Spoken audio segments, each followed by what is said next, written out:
weligaa ma islahayd qarnigan 12aad waxa weli dunida ku nool qabaa'il cawaan ah oo aanay uba bilownayn nolosha iyo weliba xadaaradda waqtigan lagu jiro. waa qabaa'il xataa diyaaradaha joog hoose ku mara dhulka ay degan yihiin dhaawacyo la xidhiidha leebka iyo qaansada ay soo tuurayaan ay soo gaadhaan. waa qabaa'il aan ogolayn jasiiradaha iyo goobaha ay degan yihiin in xataa cidi ka soo agdhowaato. xataa mararka qaar waa qabaa'il aan la garanayn luqadaha afka iyo weliba dhaqan ahaan halka ay ka soo jeedaan. waxaan soo qaadanaynaa qabiilka Awa oo ku dhaqan dalka Brazil. qabiilka Awa oo degan wadanka Brazil waxa ay ku nool yihiin dhulka kaymaha ah ee Amazon. waa qabiil ka kooban 350 qof oo 100 iyaga ka mid yihiin weli ay cawaan yihiin, qaawan yihiin, isla markaana aan noloshan adduunyo ee lagu jira uba bilownayn, iyaga oo aan haba yaraatee adduunyada kale wax xidhiidha lahayn. haatanna waxaa la tilmaamayaa inay ku jiraan khatar sababo la xidhiidha howlaha dhirjarista iyo xaalufinta kaynta lagu hayo, taas oo ay noloshoodu ku tiirsan tahay. Awe waxa iyagu ay ahaayeen dad deegaan ah oo deganaan jiray waqtiyadii hore dhulka ama degsiime ah, laakiin 200 sano ka hor ayay noqdeen dad reer guuraa ah ama ku jira kaymaha. waxaanay tani ka caawinaysay inay ka fogaadaan inay la kulmaan dadkii reer Yurub ee dhulkooda u yimi inay qabsadaan isla markaana kheyraadka ka qaataan.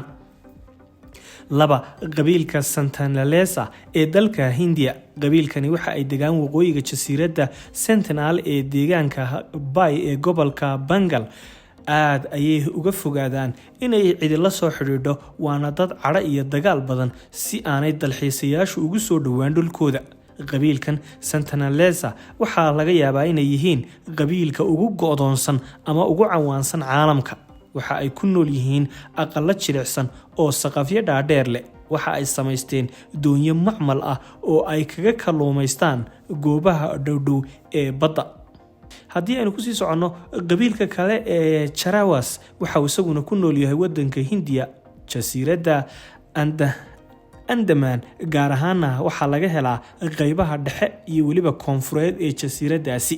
sanado badan waxay iska caabinayeen xiriirka shisheeyaha si aan loo soo dhexgelin, balse 1990kii ayay aqbaleen in lala soo dego ama qayb ka mid ah dhulkooda la soo dego. tanina waxay keentay in kaneeco faaftay ay dad badan ka layso qabiilkaasi. ugu dambeynna waxaa sharci darro laga dhigay in lala xiriiro ama in xataa loo dhowaado iyo weliba in xataa sawir laga qaado. ugu dambeynna waxaan soo qaadanaynaa qabiilka Surma oo ku dhaqan sagu dalka Itoobiya.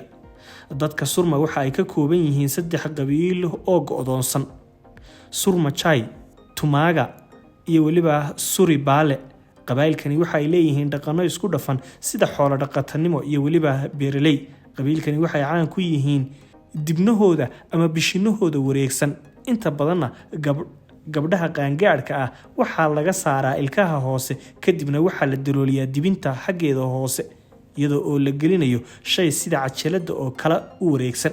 Surma si fiican ayaa loo bartay dhaqankooda, laakiin way adag tahay in cid la xidhiidho.